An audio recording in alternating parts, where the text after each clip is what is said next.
म्हणून जलच हातामध्ये घ्यावं. शिवभक्त आहेत ना, ज्यांना शिवपूजन करायचं असेल, शिवपूजन बिना भस्माने स्वीकार होत नाही. शिवालाही भस्म पाहिजे आणि ज्याने पूजन करायचं त्यानेही भस्म धारण करावं. तर त्याने काय करावं?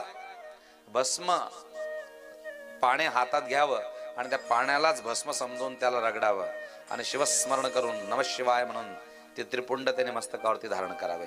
मग पाण्याचा लावलेला भस्म दिसणार पण नाही लोकांना, तुम्हाला समाधान मिळेल की मी सुद्धा भगवान शंकरांच्या उपासनेमध्ये भस्म लावू शकलो. शक्यतोवर झालं तर भस्म निश्चितच लावा.